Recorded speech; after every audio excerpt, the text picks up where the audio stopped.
bem-vindos ao primeiro CryptoStorm, oficialmente falando de 2022, né?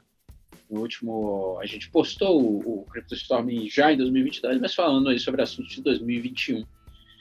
Bem-vindos à edição 114 do nosso CryptoStorm. Muito feliz de estar aqui com os meus sempre fiéis, sempre presentes co-hosts. Naher, manda um oi pro pessoal. Fala pessoal, tudo bom?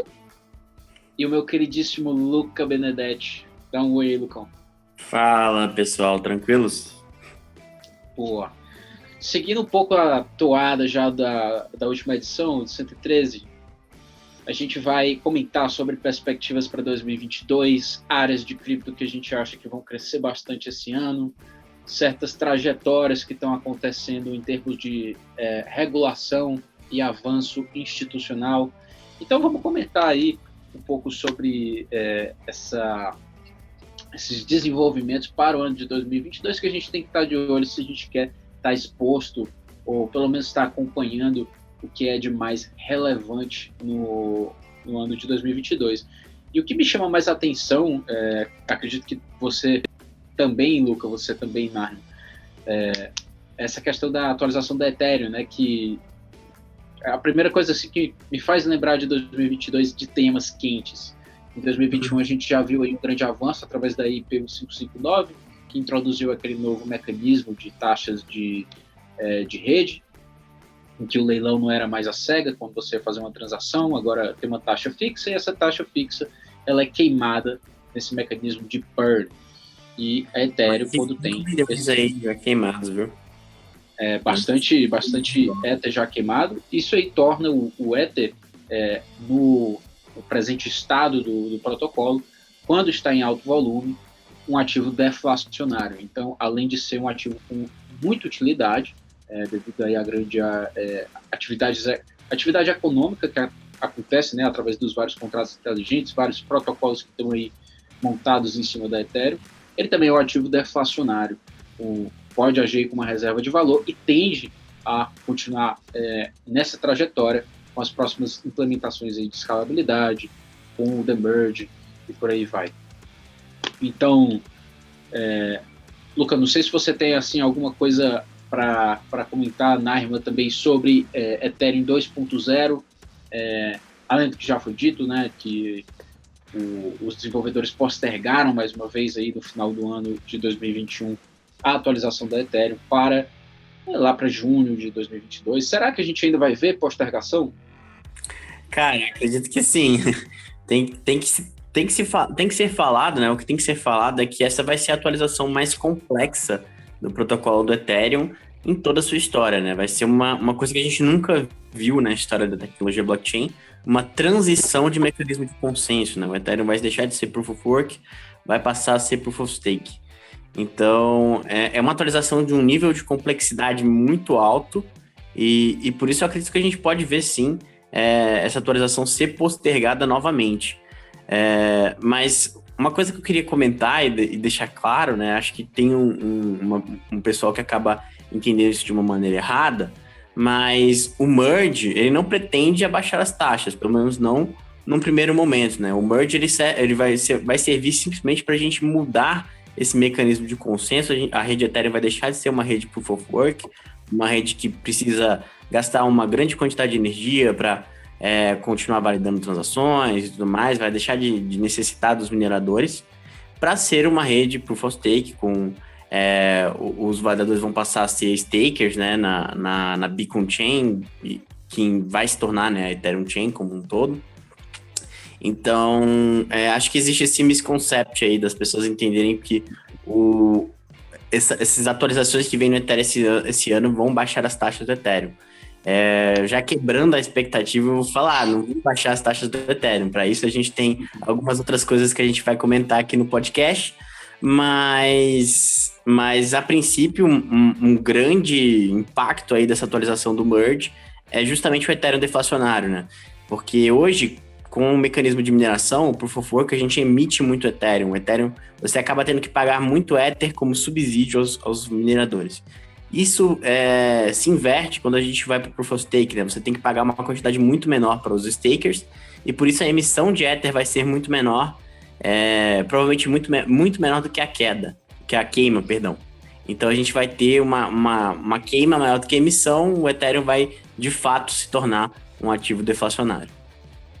Exatamente, Lucas, só comentando na parte de complexidade que tu mencionou, né? Não só uma complexidade técnica, porque isso aí já é dado, né? É só você olhar lá no GitHub o tanto de tasks, de tarefas que todos os programadores eles têm que se coordenar para estar atendendo uma série de exigências lá do roadmap para essa implementação. Mas também a gente tem que entender o volume de capital que é transacionado na Ethereum. É uma coisa absurda. Diariamente, até dezembro, a média de 7 dias do que é transacionado na rede é em torno de mais de 7 bilhões de dólares. Então, você fazer uma atualização que vai mudar a infraestrutura básica de como as transações são postas em blocos é, de fato, algo com extrema complexidade que tem que ser feito com bastante delicadeza e atenção. Eu acho que o time da Ethereum é o mais capacitado para fazer isso. A comunidade da Ethereum, deveria dizer assim. E assim, mesmo postergando ou adiantando, seja lá o que for, eu acho que o time ele sempre tende a tomar as decisões que são mais propícias para sustentabilidade do protocolo a longo prazo. E aí, comentando mais uma coisa em cima do que você falou, Lucas, sobre esse misconception, né, essa confusão que as pessoas geralmente fazem, que o Proof of Stake, ele na verdade não diminui as taxas, ele só muda a forma como a segurança da rede é feita, que é através do staking e não de uma necessidade de se investir capital, energia, enfim, um capex para você estar participando da validação e consenso da rede, né? Então, as pessoas se perguntam por que vai diminuir as taxas, né? São as soluções de escalabilidade. Isso aí a gente já entra numa próxima tendência desse ano, que é justamente a guerra dessas soluções de escalabilidade, né? Que soluções de escalabilidade vão atrair mais projetos, vão atrair mais usuários. E assim, na visão de vocês, quais seriam assim os maiores triggers, os maiores gatilhos para se atrair pessoas para essas soluções de escalabilidade que a gente chama de os Layer 2, né? Que funcionam em cima da Ethereum e comprimem transações para diminuir a exigência computacional dentro da camada 1. Uhum. Eu acho que um driver para o uso vai ser o uso agora, né, dos ZK Rollups, que a gente não cansa de falar, né? O poder dos ZK Rollups não pode ser subestimado, eu diria isso, assim. O que essa tecnologia criptográfica permite é algo absurdo. A gente consegue simplesmente inverter o trilema da escalabilidade. Então, numa blockchain comum, né, a gente só consegue otimizar para ou segurança, ou descentralização, ou taxas baixas, né, uma rede mais rápida. Escalabilidade. Você só consegue otimizar para essas três coisas. Com os ZK Rollups, quanto mais tráfego você tem nessa segunda camada, mais barato ela fica. Isso é uma coisa que permite que você abrigue muito mais usuários. Por que a rede do Ethereum hoje é cara? Porque existe um tráfego muito intenso, você tem muitas transações, você tem muita gente utilizando a rede Ethereum o tempo inteiro. Tanto é que se você for acompanhar a evolução do preço médio do gas, a gente está em um ponto em que as coisas estão quase insustentáveis. Hoje, você precisa ter uma grana absurda, pelo menos $100 se você quiser fazer alguma operação simples na rede Ethereum.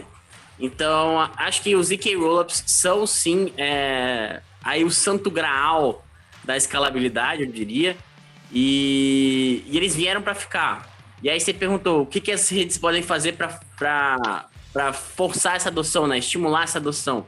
Eu diria que uma coisa que a gente viu durante o ano passado e pode dar muito certo é justamente a criação de programas de incentivo, como a gente viu na Avalanche, como a gente viu em outras redes. Foi o caso da Polygon lá atrás, o caso da Solana.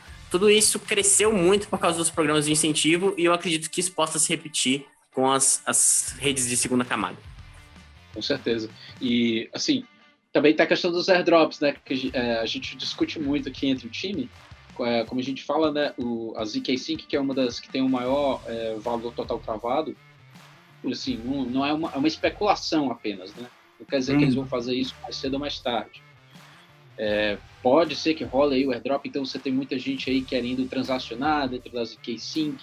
Então essa é mais uma forma de incentivo que você tem para atrair não só os times de desenvolvedores, né, de protocolos que vão integrar junto a essas soluções de escalabilidade, mas também as pessoas que vão de fato usar e trazer a demanda para dentro daqueles protocolos, para dentro daqueles ecossistemas. Com certeza. Não, eu só ia complementar que isso com certeza vai ser uma coisa que a gente vai ver acontecer. A gente vê isso muito claramente quando a gente olha para o crescimento de projetos em que você teve um movimento desse tipo. Um exemplo muito, muito recente foi do ENS, né, o Ethereum Naming Service. Assim que o Ethereum Naming Service fez o seu airdrop, a quantidade de nomes, né, de domínios registrados no ENS subiu vertiginosamente. Isso depois do airdrop, então é até uma maneira de você fazer um marketing, eu diria. Sim, é verdade. Mas uma coisa que as pessoas devem se perguntar também certo, se a Ethereum, que é a grande hegemonia por trás dessas soluções, não soluções de segunda camada, mas plataformas de contrato inteligente, se ela vai ser escalável através dessas soluções, e também tem as soluções de Layer 1, que o time da Ethereum também visa implementar após o merge, que é uma maneira de você quebrar a blockchain em 64 partes e dividir isso entre os validadores, né, que a gente chama de sharding. Se a Ethereum vai ficar tão escalável e o ecossistema dela é tão forte, a comunidade já tem um efeito de rede tão grande, qual é a chance de outras Layers 1, né, outras plataformas de contrato inteligente competirem com a Ethereum? A gente está mesmo no mundo multi-chain? Ou será que a Ethereum vai dominar tudo? Será que protocolos vão buscar cada vez mais integrar com a Ethereum em vez de perseguir outras primeiras camadas? E uma coisa que vem na minha cabeça é que, pelo fato, pelo menos desse tempo, né, desse espaço, dessa janela de tempo de 2021 especial, em que as taxas da Ethereum ficaram tão caras, e você ter uma parte da sociedade que é jovem, que sente que cripto é essa oportunidade em uma geração de enriquecer, de estar fazendo algo novo, de inovar, e estar participando de um negócio que é descentralizado, né, que não tem um agente super poderoso tomando decisões pela sociedade como um todo e provavelmente agindo por interesse próprio, já que elas não podem participar de um protocolo como a Ethereum por ser muito caro, não podem comprar suas NFTs, não podem fazer o seu DeFi, elas migram para essas outras Layers 1. Então, assim, eu não sei a resposta, mas é uma coisa que eu acho que a gente tem que ver e ficar vigilante para o futuro, né? Será que essas pessoas vão sair das primeiras camadas, como Avalanche, como Solana, e migrar para Ethereum assim que ela ficar mais escalável, se ela ficar mais escalável realmente? O que vocês acham disso? Eu acho que a gente já vive esse mundo multi-chain, né? Para mim isso ficou muito claro vendo o TVL nas pontes subindo. Você tem muita atividade de DeFi nessas pontes em que você consegue transferir ativos de uma rede para outra.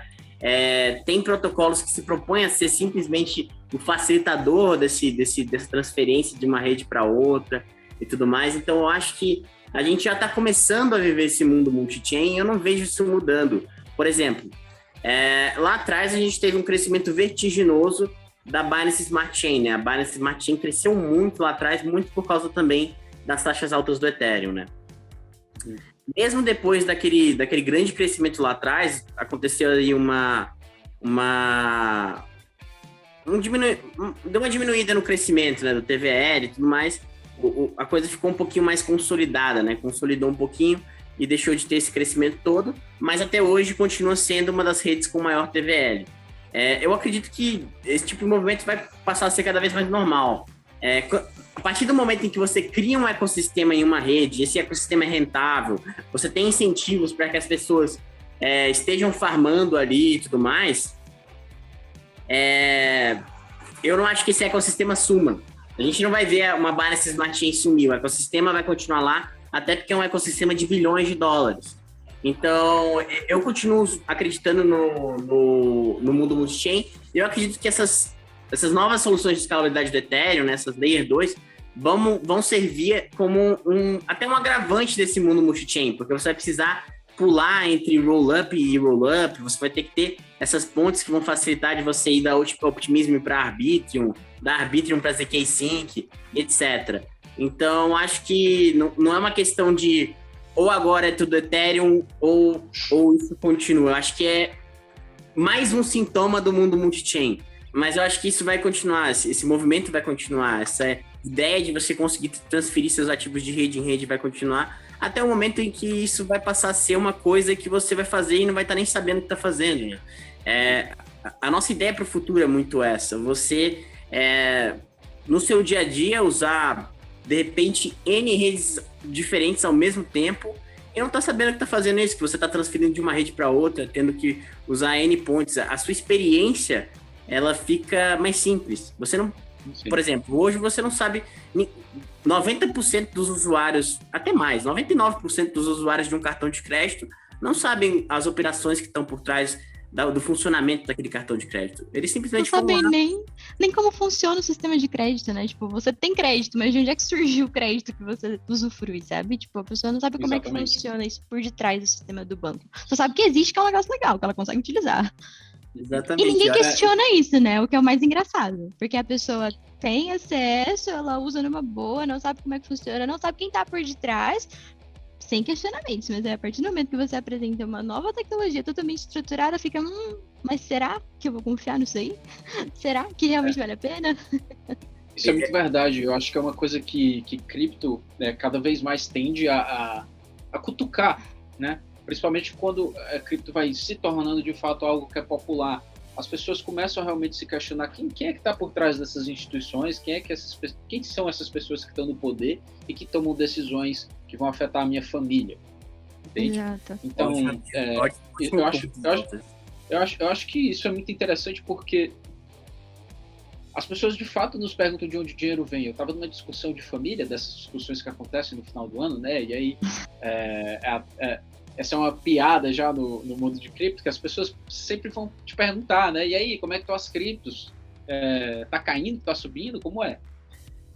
E, assim, quando você estuda cripto, a primeira coisa que você se pergunta, você passa a aprender, na verdade, é de onde vem o dinheiro, o que é dinheiro. E é uma tecnologia de transmissão de valor que assume várias formas. Há anos atrás era podia ser um canivete, né? Na época do escambo. O índio trazia... O bom e velho sal, né? Ou o bom e velho sal, ou passou a ser o ouro depois de um tempo, enfim. Métodos, tecnologias de você embutir valor em objetos de forma que você consiga transacionar com mais facilidade. Então, eu curti muito esse papo de Layer 1 versus segundas camadas aí da Ethereum. Só queria deixar um ponto... Isso. Até para o pessoal pensar. Na verdade, primeiro eu queria mandar um abraço para minha família, porque minha família não entrou aí nesse campo aí das pessoas que ficam perguntando, e aí, como é que estão as criptos? Pessoal, ninguém me perguntou aqui no final de ano como é que tava, então eu queria deixar um abraço para todo mundo. Porque ninguém me perguntou nada, graças a Deus. Caramba! Mas assim... Pode falar, Valtor. Pode dizer. Não, então... Você vai falar que é um milagre sua família que não te perguntar isso, né? Você deve estar aliviado, que a gente vive cripto aqui 24 horas por dia, né? Na verdade, eu nem me incomodo até de falar, porque, sei lá, eu acho que é muito proveitoso falar sobre isso aí. É divertido até, né? Mas enfim. Com certeza. Uma respirada. Não, eu gostei da respirada que eu dei, de fato, porque a gente vive isso o tempo inteiro, né? 24 horas por dia, 7 dias por semana. Pelo menos no Natal e no Ano Novo dá pra você ficar com a cabeça pelo menos mais tranquila. Mas o que eu queria pontuar é que, ainda na linha disso que você falou, de questionar a origem do dinheiro e tudo mais, uma coisa que muita gente pergunta, né, quando está entrando em cripto mas isso tem lastro? A primeira coisa que a minha resposta sempre é: qual é o lastro do seu dinheiro? Qual é o lastro do real? E as pessoas pensam que é ouro. As pessoas pensam que é ouro ainda o lastro do real, né? E não é. Foi aí no começo do século XX, de 1900 até 1913. Depois o padrão ouro acabou com a Primeira Guerra, depois voltou. Aí deu problema no câmbio, saiu de novo. Enfim, uma bagunça. E teve padrão ouro também em outros países. O padrão ouro veio com essa proposta de facilitar trade, comércio ao redor do mundo, né? De forma que você teria moedas mais estáveis, obedecendo esse padrão. Mas aqui, voltando para o nosso papo de Layer 1, soluções de escalabilidade, tendências para 2022, a gente está falando aí um pouco de certa forma, né, sobre decisões governamentais, decisões institucionais. Uma coisa que eu acho muito importante a gente mencionar é o processo regulatório que está acontecendo agora nos Estados Unidos, que vai influenciar muita coisa no percurso de certos projetos, em especial o DeFi, nesse ano de 2022. Né? Porque a gente tem muito institucional querendo entrar no mercado, já entrando, né? E uma evidência disso, eu acho, que é a crescente correlação entre cripto e mercado de ações, o SP500. E a gente vê cada vez mais esse interesse crescendo, né? Instituições querendo facilitar o acesso a produtos de cripto, custódia de cripto, cartões de crédito que tem cashback em cripto. E para você adaptar esse tipo de tecnologia, esse tipo de nova atividade econômica em uma economia, você tem que adaptar, logicamente, os mecanismos de legislação já pré-existentes, e é isso que está acontecendo agora nos Estados Unidos. Então, o que você acha, assim, Luca, que é importante, como investidor, estar de olho em DeFi, quando a gente tem esse ambiente regulatório de muita transformação agora em 2022? É bom estar mais arriscado? É bom estar menos arriscado? É bom procurar protocolos que estão ali buscando se encaixar mais nessa aproximação com o legislador? Eu acho que esse é um ponto-chave, né?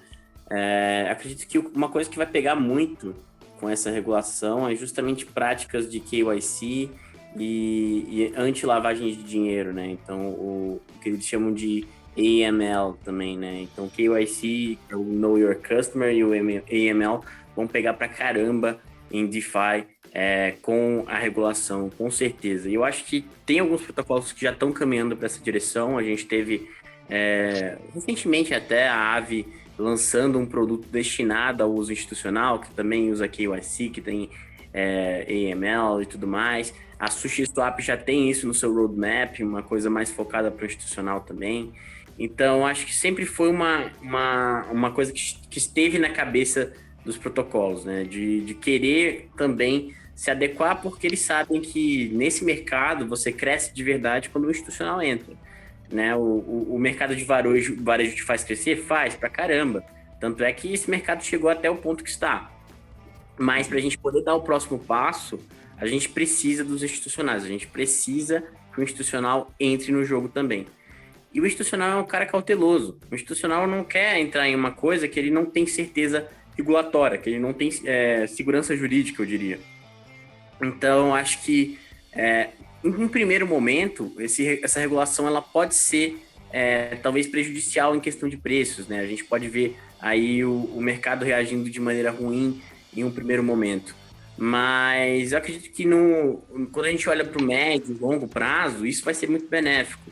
Isso vai atrair muito capital para o mercado.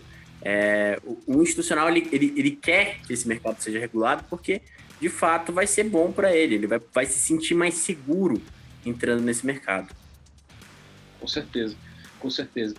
Mais uma prova dessa crescente adoção do institucional, maior interesse do institucional, eu vi recentemente em 2 exemplos, né? Um você já mencionou, que foi as novas propostas aí da Aave, lançando esse produto novo dela, que é o Aave Arc, uma versão do protocolo, né, que é um protocolo de DeFi de empréstimos. Então você tem pessoas que provêm crédito e pessoas que pegam empréstimos com colaterais. E aí você tem esse mesmo produto, só que uma versão para investidores institucionais. Então tem todo esse processo de você fazer um onboarding com um compliance bastante exigente e os chamados AML, que são Anti-Money Laundering, que é políticas contra a lavagem de dinheiro. E só uma curiosidade aqui sobre essa questão de fluxos ilícitos dentro das criptomoedas, né, que é sempre uma questão de crítica, historicamente, né, uma questão de crítica nesses 13 anos de mercado, contando a partir do Bitcoin. Os fluxos ilícitos, de acordo aqui com a The Block, em ETH e em BTC, relativamente ao volume total do que é transacionado, está no menor nível histórico. Porém, em termos nominais, né, porque, enfim, o volume cresce como um todo, o percentual de fluxos ilícitos também cresce, é uma consequência. Está na máxima histórica também. Porém, isso é uma questão que cada vez mais a gente vai ver acontecer menos.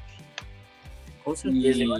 Existe essa preocupação, sim, com essa lavagem de dinheiro, tudo isso, mas é uma coisa que existe também no mercado tradicional e vai continuar existindo. Não adianta você querer matar o mal pela raiz e tudo mais, falar não vai ter lavagem de dinheiro de forma alguma. Vai haver.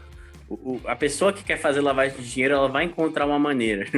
Então acredito que a regulação vai vir, vai auxiliar nesse quesito, mas não vai deixar de existir. Não adianta você cortar e infectar o dedo e querer cortar o braço, né? Exatamente. Realmente não adianta. E eu acho muito interessante essa questão do institucional, esse envolvimento do institucional, não só em cripto, mas também, cripto que eu quero dizer, os tokens fungíveis, né?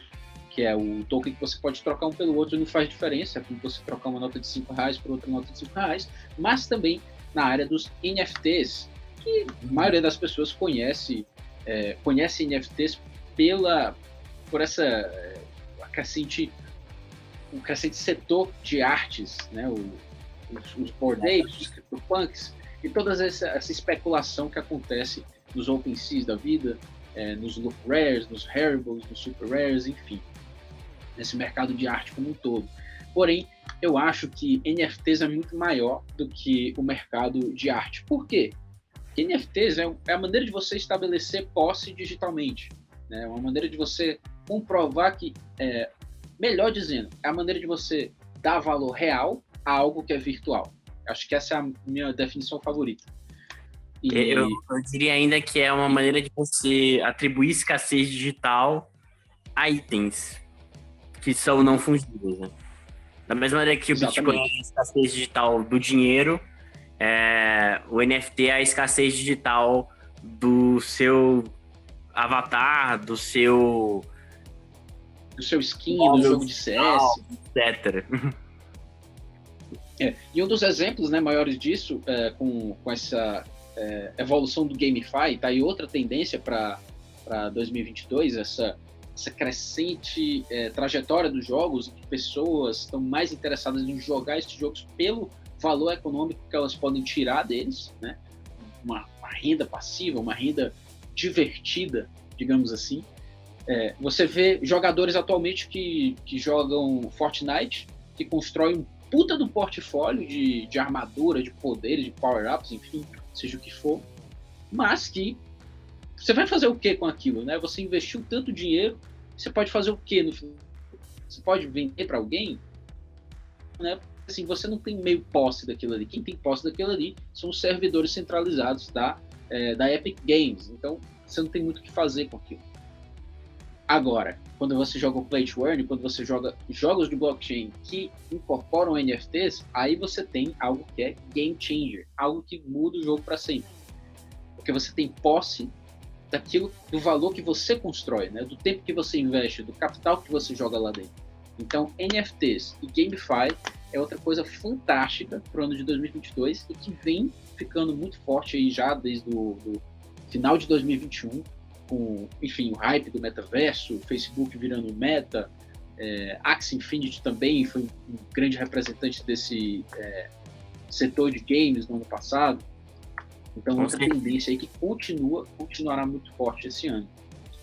Concordo, super concordo. A gente tem vários jogos no pipe para sair ainda esse ano, né? Você tem o Aurora, que é um jogo bem aguardado. Você tem Gods Unchained, que já está rolando há muito tempo. Tem o Illuvium, tem o Guild of Guardians. Tem todos esses jogos que estão no pipe para esse lançamento. E é impressionante ver como a comunidade desse tipo de plataforma é forte, né? Você vê como essa ideia do play to earn já era uma vontade há muito tempo, né? Se você volta lá atrás no CSGO, eu sempre dou esse exemplo, mas para mim é o mais claro de se ver por que isso existe, né?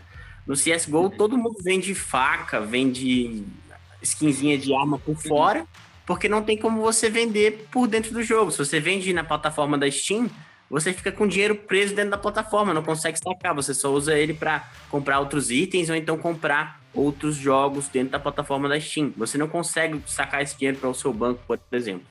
Então, esse mercado paralelo no CSGO existe há anos e anos e anos, e é um mercado que movimenta bastante dinheiro.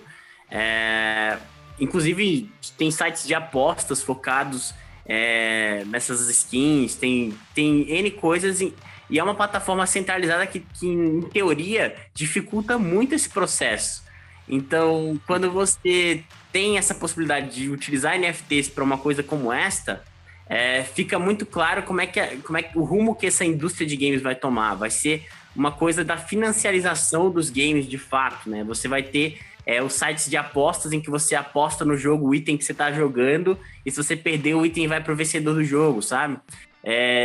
Eu creio que cada vez mais vão haver protocolos a esses jogos e tudo mais, que vão complementar a experiência do usuário, trazendo essas oportunidades de você fazer uma aposta, de você, de repente, fazer uma troca de itens, etc. Acho que... De você alugar seus itens, que já existe, né, através dos scholarships. Exatamente, com certeza. Acho que, além do crescimento dentro da própria indústria de jogos, você cria toda um espaço para essa infraestrutura, para atender também, né, esses outros serviços que podem vir a surgir com a existência de NFTs dentro dos jogos, né? Você pode, como eles são tokens, como qualquer outro dentro da blockchain, qualquer contrato inteligente que você montar para aceitar aquele tipo de token é válido. É o mundo, é a maravilha da composabilidade existindo para jogos, existindo para essa ideia do entretenimento, que é uma coisa muito legal mesmo, assim, de fato algo que me deixa muito animado. Demais, cara. Eu acho que eu gosto do nosso podcast justamente por causa disso, porque a gente tá ali, né, desde das 8, das 7 da manhã, ralando ali, estudando protocolo pra caramba, e aí na hora que às vezes a gente entra muito fundo no buraco de coelho e perde assim, a perspectiva maior das coisas. Então, acho que esse é um tempo ótimo para a gente trocar uma ideia e eu fico muito animado toda vez que a gente termina esse podcast do big picture, né? Da perspectiva maior que a gente está conversando aqui, que é essa de você replicar oportunidades do mundo real e implementar em cima delas no mundo virtual, com coisas que são muito divertidas, muito criativas, né? Que isso jogos, o metaverso, as Decentralands da vida, em que você pode fazer inúmeros modelos de negócio. Logicamente, a gente ainda está no estado muito infantil de todo o processo, mas que te deixa sonhar, né? Te deixa você ter ideias e você tentar implementar elas por código e por comunidade. Então, por falar em comunidade, por falar em código compartilhado, em desenvolvimento de Web3 versus Web2, que é o desenvolvimento centralizado, né, dos Facebooks e YouTubes da vida, essa é outra tendência para o ano de 2022, a gente vê acontecendo mais e mais. Tem um número de 2021 da pesquisa da Electric Capital, que o número de novos desenvolvedores em dezembro de 2021 a contribuir com protocolos de Web3 no GitHub. Para quem não sabe, GitHub é um repositório de códigos em que você constrói software nessa plataforma de maneira descentralizada, né? Pessoas vão ali, fazem sugestões de código, o código é votado. Enfim, eu não sou um GitHubber, mas eu sei mais ou menos como funciona. Então, essa é a dinâmica do desenvolvimento do Web3, que acontece de uma maneira muito mais acelerada, muito mais criativa e muito mais descentralizada. Pois é, com certeza. Outra coisa que nos deixa bastante animados, eu diria, ainda entrando nesse mundo, né? Imagina daqui a um tempo, em vez de você ter aqueles clássicos login with Facebook, login with Google, login with LinkedIn, vai ter lá um grande login with Ethereum, sabe? Que você clica, já conecta na sua carteira, puxa seus Connect your wallet. Exatamente. Vai ser tudo conectado. É uma boa tatuagem, assim. Com certeza. Com certeza. E eu acho que isso vai ser uma coisa que vai ficar mais comum, né? Com a adaptação dessas plataformas de Web 2 à Web 3 e também o nascimento de plataformas nativas do Web 3, né? Essa ideia vai ficar muito clara. Acho que uma coisa que a gente pode falar até é o Google Trends, né? Para o Web 3 subiu bastante a pesquisa por esse termo nesse ano. Acho que muito depois também do anúncio do Facebook, né? O Facebook deu um kickstart aí nessa corrida dos protocolos para se adaptarem dos sites, né? De tudo, todo mundo Web 2 para se adaptar a esse mundo da Web 3, para aceitar NFTs, para começar a adentrar mesmo esse mundo que está numa fase ainda muito embrionária, mas que tem um grande potencial para se tornar algo que vai fazer parte do nosso dia a dia o tempo inteiro. Como a gente comentou, né? Essa possibilidade, por exemplo, você tem um NFT de um jogo, vamos supor, você tem um Axie na sua carteira. E aí você vai lá e conecta numa rede social descentralizada dessas, por exemplo, sei lá, vamos supor que seja o Meta lá, o Meta que você conecta com a sua carteira Ethereum, e ele já puxa lá, esse cara tem um Axie na carteira, ele é um jogador de Axie Infinity, já vou começar a recomendar para ele alguns conteúdos relacionados, vou começar a jogar para ele algumas vantagens, de repente alguns produtos e tudo mais. Você começa a criar esse tipo de oportunidade também, e as coisas começam a ficar muito mais integradas. Você começa a ter a utilidade, por exemplo, do seu NFT de profile picture em vários sites diferentes, e aquilo passa a ser uma espécie de identidade virtual, etc. Esse mundo, ele é muito diverso, e se a gente começar a falar de Web3 aqui, a gente vai lá para 2140. Cara, falar de Web3, a gente realmente vai longe. E na hora que você estava comentando essas questões dos protocolos, de tudo aquilo que você participa, né? Essa questão de você poder compor com aquilo que você já tem, que aquilo que você já investiu na Web3, né? Os seus ativos, seus NFTs. O fato de tudo isso compor e te oferecer novas oportunidades, te botar em certos grupos, eu acho isso muito interessante, e é justamente esse conceito que eu estava pensando, o conceito de identidade digital, que eu acho que daqui a alguns anos, talvez 1 ou 2 décadas, eu não sei, mas eu acho que isso vai acontecer sim. Entrevistas de emprego, entrevistas com DAOs, né, vamos dizer, talvez elas queiram saber o que tem na sua carteira, porque eu já mencionei isso aqui no podcast, aquilo que você compra, aquilo que você investe é um indicativo muito maior de quem você é do que aquilo que você diz, do que aquilo que você posta, né? É aquilo que você está botando o seu money, o seu cascalho, né? Então, é de fato algo que vai sim mudar a maneira como nós nos relacionamos e como a gente comprova quem a gente é, né, no mundo virtual.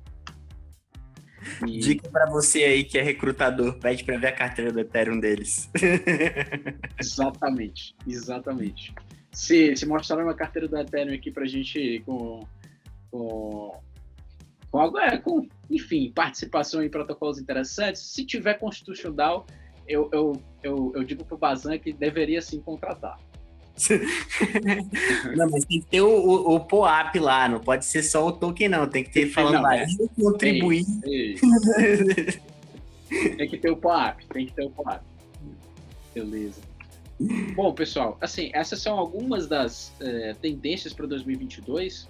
Não são todas, a gente poderia estar falando aí também de mais IPOs acontecendo, né, de empresas querendo adentrar esse mundo do Web3, VCs aportando milhões, centenas de milhões de dólares nesse mercado, né? A gente tendo rodadas de funding para empresas como Gemini, FTX, tanta empresa forte, a própria mercado Bitcoin no Brasil.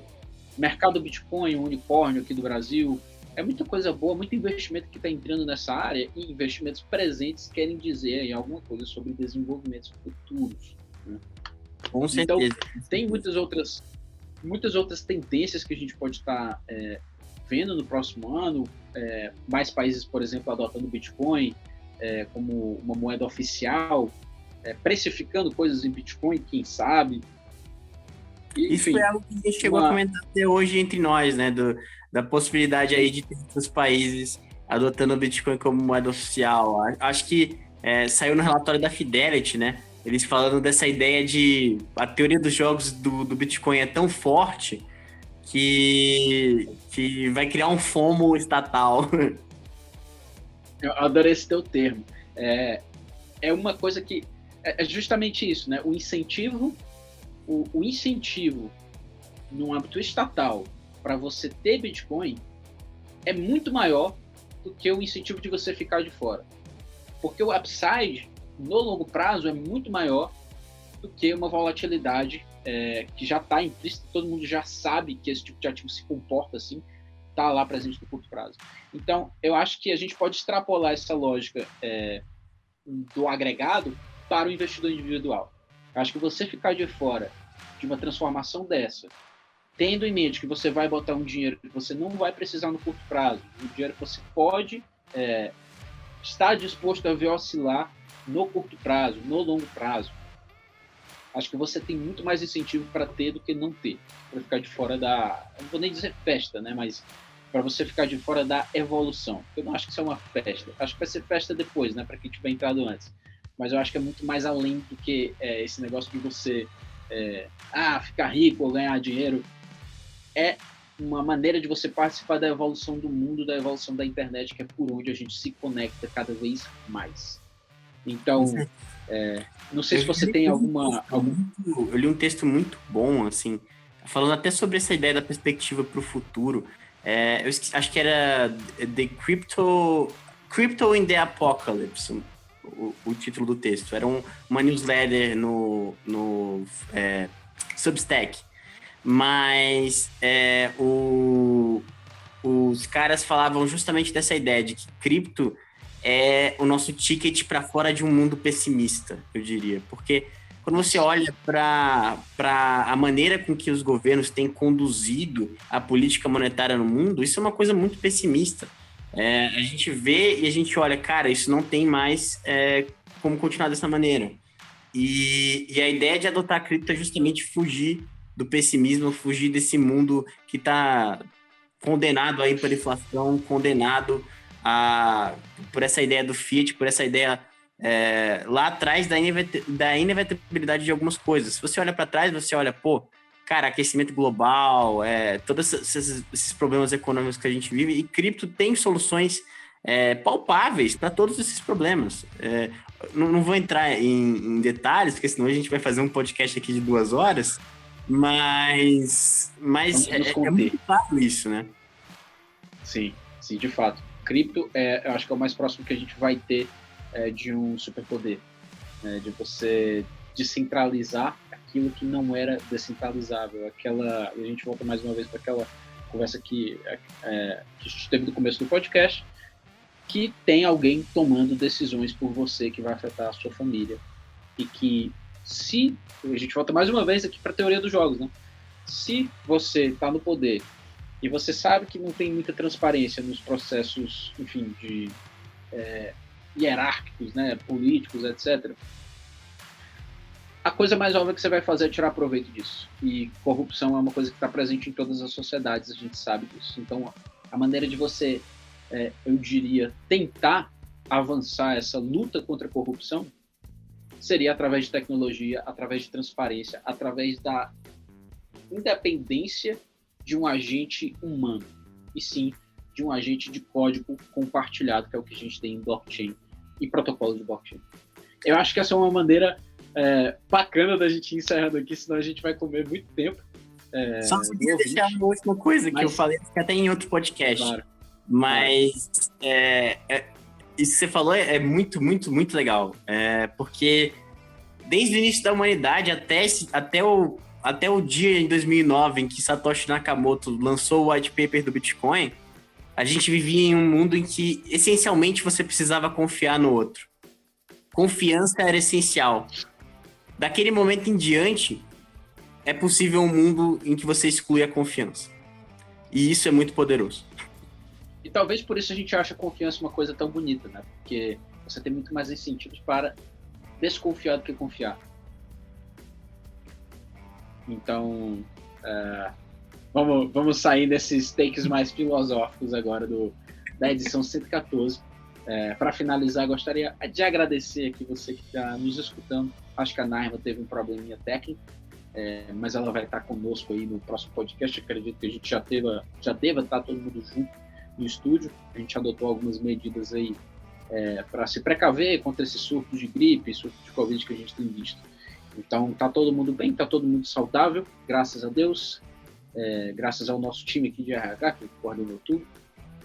E, enfim, vamos acabando aqui a nossa edição 114. Muito obrigado pela confiança, pela atenção. Por favor, dá aí um joinha, se você escutou até aqui no final. Avalie o nosso podcast, bota a estrelinha aí no máximo, se você for bondoso bastante, se você gostar bastante aqui desse podcast, do nosso conteúdo. E é isso aí. A gente agradece mais uma vez e vamos que vamos. 2022 tem chão aí pra gente andar. Bitcoin é $100.000, se Deus quiser. Tchau, tchau, pessoal. Até semana que vem. A gente se vê no próximo CryptoStorm.